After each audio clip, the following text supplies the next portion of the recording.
Hi everyone, welcome to the Real Estate Red Zone, brought to you by the Real Estate Center at Texas A&M University. I'm Haley Reeder, Communications Specialist. Today is Wednesday, June 10th, 2020. On this day in 1832, a rebel force attacked Anahuac in the first armed clash between Anglo-Texans and Mexican troops. The attack was in response to John Davis Bradburn's arrest of William B. Travis and other insurgent leaders. Bradburn agreed to exchange Travis and the other Anglos for 19 cavalrymen held by the insurgents. The cavalrymen were released, but when Bradburn discovered that a number of rebels had remained in town overnight, he refused to free his prisoners and began firing on the town. The insurgents withdrew to Turtle Bayou, where they drew up a series of resolutions explaining their action. Bradburn appealed for help from other military commanders in Texas. Colonel Jose de la Piedras marched from Nacogdoches, but met with Anglo insurgents near Liberty and agreed to remove Bradburn from command and free Travis and the others. Now on to today's podcast. At the start of 2020, Texas economic expansion continued at a rapid clip. All major metros recorded positive job growth in an environment of historically low unemployment, supporting real wage and personal income growth, according to the February 2020 issue of the Real Estate Center's Outlook for the Texas Economy report. However, that positive growth came to a halt when statewide lockdown orders were implemented in mid-March after COVID-19 hit. The health crisis is unlike any crisis the economy has experienced before, and the size of the economic shock will likely result in losses that overshadow losses from the 2008 to 2009 financial crisis. From March 21st to May 30th, nearly 115,900 Texans filed initial unemployment insurance claims, according to data from the U.S. Department of Labor. As the economy gradually begins to reopen, Texas appears to be slowly recovering. However, the full impact of the pandemic is not yet known. Joining us today to talk about how the Texas economy has weathered the coronavirus is Center Research Economist Dr. Luis Torres. Thanks for being here. Well, thank you for having me, Haley. So just give a brief overview of the impact the pandemic has had on the Texas economy so far. So we've lost about 1.4 million jobs in the 2 months from April to March. Just to give you an idea of the magnitude of that loss, think about it this way. From the last expansion, it lasted almost 11 years, from June 2009 to February 2020, we gained about 2.7 million jobs. So in a span of 2 months, we've lost 51% of those jobs we gained during the last expansion. So in 10 years, we gained 2.7 million jobs, and in 2 months, we lost 1.4 jobs. Wow. That's extraordinary, right? Yeah.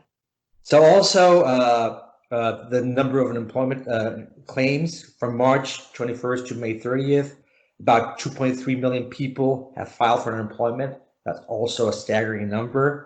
The unemployment rate increased in April to about 12.8%, and it was basically 3.5 in February. So that was also a big jump. Another thing that's really important to see besides those job losses is the labor force. So even though the government, we have all these incentives for people to stay in the labor force, this is important because it's going to hurt us going forward to how fast we can recover from the COVID-19 pandemic. We've lost about 1.2 million people from February to April in the labor force. So think about it, people have left the labor force, even with the incentives, the government has given out, like the extra $600 for unemployment insurance. Some people have said, you know what, I can't be in the labor force. Why? Well, think about it. I'll talk about my case. A lot of people are like, in my case, parents, the good thing in my case, I can work from home, right? And have the opportunity from my bosses and from the center to work from home. But a lot of people can't do that. A lot of moms or dads can't work from home, and there's no daycare, right? So where are you going to leave the kids, right? So a lot of these people have left the labor force, and we've lost, 1.2 million people out of the labor force. And that's going to affect us going forward, right? When we start to recover. What conversations have you had with other center researchers about the pandemic? What are the most concerning problems and what are the biggest unknowns right now? So you mentioned it, your last comment, the uncertainty surrounding this, right? We've never been through this before. This is a health issue, a health crisis that turned into an economic crisis, right? So going forward, it's not under control, especially health outcomes, we cannot control those, right? Mm-hmm. So what happens if it comes back, right? Also, again, another issue is all these jobs we've lost, are they temporary or permanent? What happens when the programs end, like the Paycheck Protection Program that's supposed to end December 31st, 2020?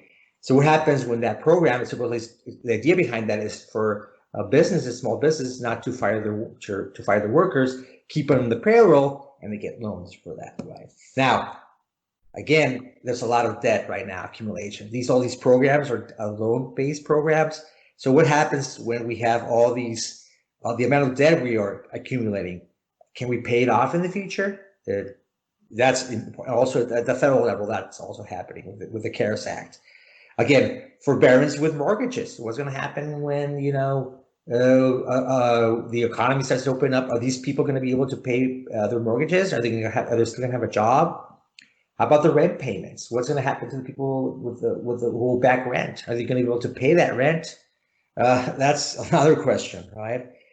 Again, I mentioned earlier that under the CARES Act, people are getting $600 extra in employment, right?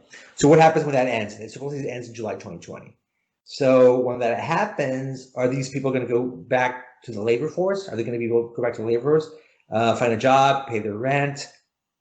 So all these questions, all these uncertainties surrounding it, we still have a ways to go. We got some good news in May for the U.S. numbers in employment. We actually gained back 2.4 million jobs at the national level, but still, all these questions, all these uncertainties surrounding these things, it's difficult to see, right? What's going to happen? Mm-hmm. New initial unemployment claims in Texas have been steadily dropping since mid-April, but unemployment numbers are still pretty worrisome. What impacts have Texas employment seen so far? Which sectors have been most impacted? And what should we expect going forward? So the sectors that have been more impacted are being leisure and hospitality, accommodation and food services, retail trade, administrative and support, waste management, basically cleaning and waste disposal services. So all these jobs, have been hit the hardest. Now the question is, how fast can they come back, right? These are jobs that people that work in these sectors are low skill. So the sector of the economy, the people that have been hit the most are people that are more low educated, low skill. So the question is, how fast can these jobs come back? We saw that some jobs can come back faster. Some of these jobs will come back faster, but we don't know going forward if all of them will come back. So that's the main question going forward. Mm-hmm. How has the COVID-19 health pandemic affected real estate specifically? So let's talk about first about the housing market. It definitely has affected the demand and supply of homes. People are willing to show their homes for sales, and people don't want to purchase a home. To give you the idea, numbers, single-family home sales in Texas fell 13.6% in April, and then in May they fell 10.3%. Now that's a big number, a big decrease in a month-to-month way. Also, the supply of new homes has been affected. We've seen a decline in new housing permits and starts. Now, let's talk about commercial real estate. The sector that has been more affected has been retail. Now, again, we saw that before the pandemic, retail was going through a restructuring process, right? All these online purchases, all these online activity, and some companies were moving more towards online and restructuring their actual physical stores, right? So that this process, COVID-19, accelerated that process, right? So retail has been definitely affected the worst of the commercial real estate sectors. Now, office is interesting. We don't have a clear idea what's going to happen with office going forward.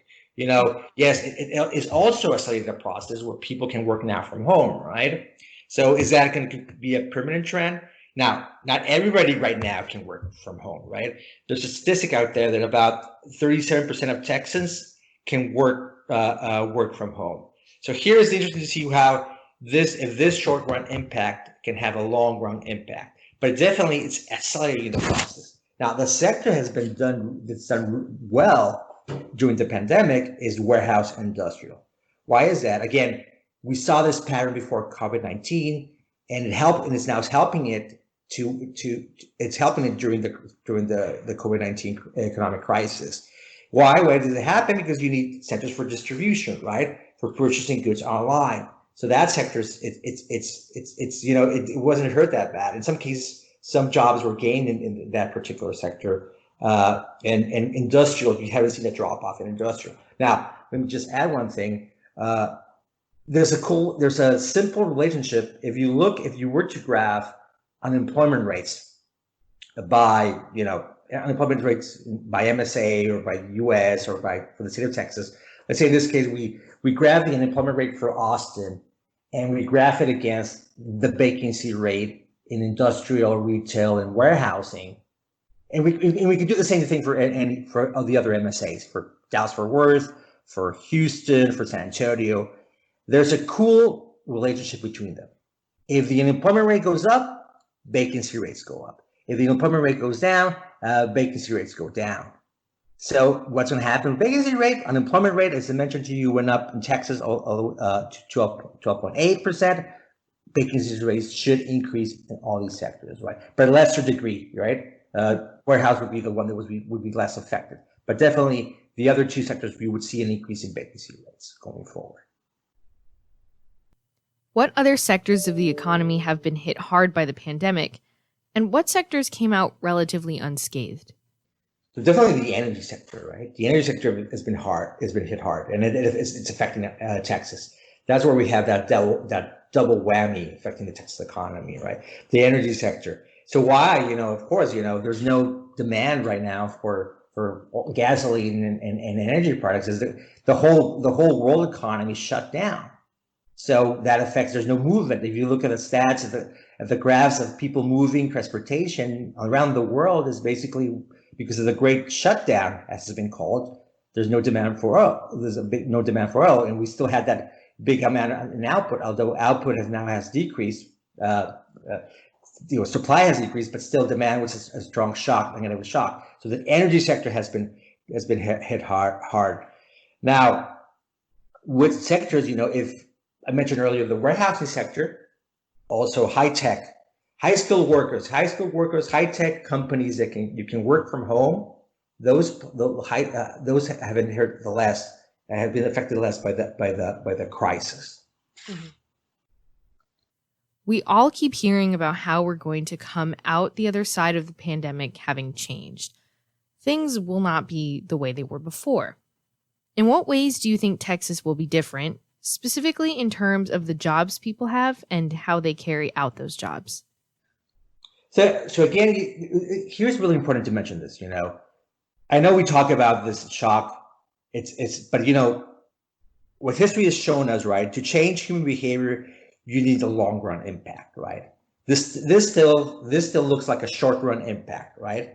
Because structural change definitely takes time.